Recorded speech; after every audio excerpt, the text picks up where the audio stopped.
wabarakatuh. Ahlan wa sahlan anak-anak kelas 1 yang saleh-salehah. Bagaimana kabarnya pada pagi hari ini? Alhamdulillah, luar biasa. Allahu Akbar. Nah, alhamdulillah ya. Pada kesempatan hari ini kita bisa belajar bersama pada mata pelajaran fikih. Nah, dalam mata pelajaran fikih kita akan belajar mengenai materi tentang wudhu. Nah, siapa yang pernah belajar mengenai wudhu di sini? Ada yang paham apa itu wudhu? Nah, tapi jangan dulu, kita sebelum belajar, marilah kita berdoa terlebih dahulu agar diberi kelancaran oleh Allah Subhanahu wa taala. Berdoa mulai. Bismillahirrahmanirrahim. Nah, bagus. Sebelum ke pembelajarannya, kita harus semangat terlebih dahulu ya. Nah, meskipun kita belajar jarak jauh seperti ini, kita harus tetap semangat dalam menuntut ilmu. Jangan pernah lelah untuk menuntut ilmu. Nah, biar lebih semangat lagi, gimana kalau kita tepuk semangat bersama-sama? Nah, caranya seperti ini ya. Tepuk semangat. Semangat. Semangat. Nah, kita ulang sekali lagi ya, biar lebih semangat lagi. Oke, tepuk semangat. Semangat. Semangat. Nah, bagus. Nah, untuk belajar hari ini kita memiliki kompetensi dasar, yaitu memahami tentang tata cara wudhu. Nah, untuk indikatornya tersendiri yaitu yang pertama, mengenal pengertian wudhu. Yang kedua, mengenal syarat sah wudhu. Yang ketiga, mengenal hal-hal yang membatalkan wudhu. Yang keempat, mengenal tata cara wudhu. Yang kelima, mengenal niat dan doa setelah wudhu. Yang keenam, yaitu mengenal manfaat wudhu. Jadi hari ini kita akan belajar 6 indikator ini. Nah, langsung saja ke indikator yang pertama. Oke, indikator yang pertama yaitu tentang apa pengertian dari wudhu. Ayo, siapa yang tahu di sini apa itu wudhu? Tentunya tidak asing lagi ya anak-anak ya. Wudhu adalah salah satu cara untuk mensucikan bagian tubuh kita dengan menggunakan air. Nah, dan mengapa kita harus wudhu? Ayo, kenapa kita harus diwajibkan untuk wudhu?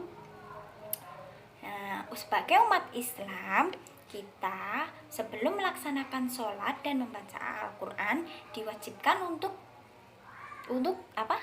Untuk berwudhu agar terhindar dari najis dan hadas, dan kegiatan sholat kita dan bacaan Al-Quran yang kita baca tadi bisa diterima oleh Allah Subhanahu wa taala. Nah, dan apa yang kedua yaitu indikator yang kedua yaitu mengenal syarat sah wudhu. Nah, syarat sah wudhu itu terdapat ada 5 hal. Yang pertama, beragama Islam. Tentunya kita beragama Islam ya, diajarkan untuk berwudhu.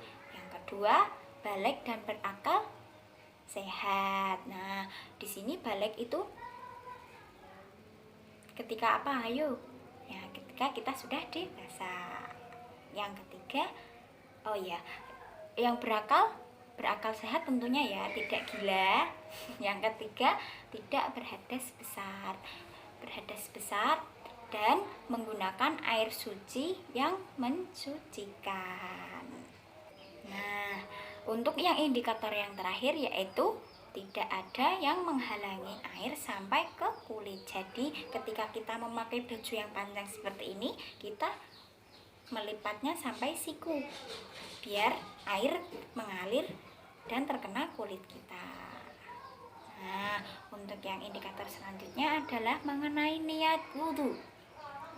Nah, siapa di sini yang belum hafal dengan niat wudhu? Nah, harus hafal ya, karena niat wudhu itu hal yang terpenting dalam berwudhu. Nah, untuk niat wudhu itu seperti ini. Akan ibu guru contohkan ya. Nah, A'udzu billahi minasyaitonir rajim. Bismillahirrahmanirrahim. Nawaitul wudu'a li raf'il hadasil asghari fardhan lillahi ta'ala. Nah, harus hafal ya anak-anak, jangan lupa dalam niat wudhu. Nah, untuk indikator yang selanjutnya adalah mengenai tata cara wudhu. Siapa di sini yang belum tertib dalam melaksanakan wudhu? Yang biasanya lupa atau tidak urut? Nah, besok-besok harus urut ya. Nah, yang pertama adalah membasuh kedua telapak tangan dengan membaca basmalah. Jadi bismillahirrahmanirrahim. Kita ambil air sambil membasuh kedua tangan kita dengan niat bismillahirrahmanirrahim. Nah, untuk tata cara yang selanjutnya yaitu kumur-kumur. Nah, kita biasanya kumur-kumur sebanyak 3 kali. Oke, kumur-kumur itu membersihkan dari sela-sela gigi kita agar bersih dari sisa-sisa makanan yang kita makan tadi. Nah, untuk selanjutnya yaitu membasuh hidung. Nah, hidung kita dibasuh sebanyak 3 kali. Dan selanjutnya yaitu membasuh muka dari sini hingga sampai sini. Diulang sebanyak 3 kali. Dan untuk selanjutnya yaitu membasuh kedua tangan hingga siku. Jadi dari sini hingga sampai sini. Nah, untuk selanjutnya yaitu membasuh kepala. Sini ya, membasuh kepala sebanyak 3 kali. Dan yang selanjutnya yaitu membasuh kedua telinga dari dalam hingga keluar. Untuk selanjutnya yaitu membasuh kedua kaki sampai mata kaki hingga sela-sela jari. Yang selanjutnya yaitu membaca doa setelah wudhu. Nah, harus hafal dan tertib ya. Oke, biar lebih hafal lagi, bagaimana kalau kita tepuk wudhu bersama-sama? Oke, tepuk wudhu. Niat bismillah dan cuci 2 tangan. Kumur-kumur, basuh hidung, basuh muka. Tangan sampai ke siku, kepala dan telinga. Terakhir basuh kaki lalu doa. Gimana? Biar lebih hafal kita ulang lagi ya. 1 kali lagi. Tepuk wudhu. Niat bismillah dan cuci 2 tangan. Kumur-kumur, basuh hidung, basuh muka. Tangan sampai ke siku, kepala dan telinga. Terakhir basuh kaki lalu doa. Amin. Nah, alhamdulillah. Oke, yang indikator yang selanjutnya yaitu mengenai hal-hal yang membatalkan wudhu. Ayo, apa saja? Apakah ada yang tahu hal-hal yang membatalkan wudhu itu apa saja? Tentunya banyak sekali ya. Yang pertama yaitu membuang air kecil atau kencing, membuang air besar, membuang angin. Itu yang biasanya yang tidak mau ngaku untuk buang angin sembarangan ketika sholat dan melanjutkan sholat. Nah, itu hal-hal yang membatalkan sholat ya. Jadi kita harus berwudu dulu, lalu kita melanjutkan melaksanakan sholatnya.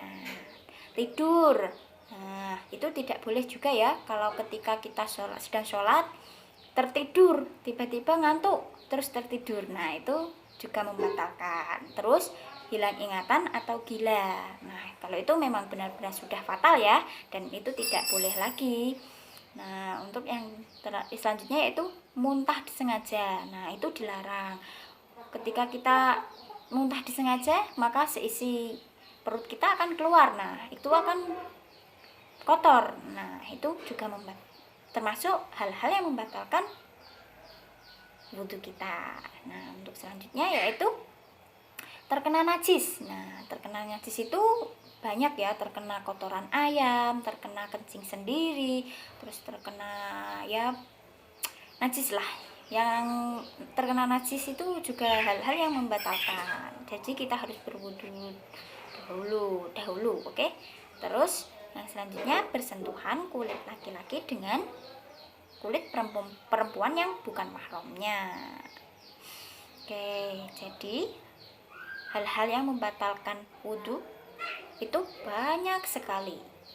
Nah, untuk yang selanjutnya yaitu manfaat wudhu. Nah, tentunya manfaat wudhu itu bagi ke tubuh kita sangat banyak ya. Tubuh kita apa saja manfaat wudhu bagi tubuh kita? Yaitu menjadikan tubuh lebih bersih, menjadikan tubuh lebih sehat, menjadikan tubuh lebih suci dari najis dan hadas, mencegah adanya bakteri dan virus. Nah, pada saat seperti ini kita harus di rumah saja. Nah, kita membenarkan sholat kita, berkumpul dengan keluarga, dan selalu jaga kesehatan. Nah, untuk dan yang terakhir menjaga kebersihan dari anggota badan kita. Jadi kita harus rajin-rajin untuk berwudu dalam kehidupan kita agar dapat tubuh kita lebih sehat, dan jangan lupa berolahraga. Oke, jadi itu tadi ya penjelasan dari Ibu. Apakah ada yang ingin ditanyakan? Oke, kalau tidak ada, siapa di sini yang ingin menyimpulkan pada pelajaran hari ini pada hari ini tentang berwudu? Nah, oke. Jadi tadi kita belajar mengenai pengertian wudu, syarat sah wudu, niat dan doa setelah wudu, tata cara wudu, dan hal-hal yang membatalkan wudu serta manfaat wudu. Jadi banyak sekali hal-hal yang harus dipelajari mengenai tentang wudu. Begitu. Jadi kita harus tertib melaksanakan wudu. Kita juga harus berwudu karena banyak sekali manfaatnya bagi tubuh kita. Nah, untuk tugas kalian yaitu apa?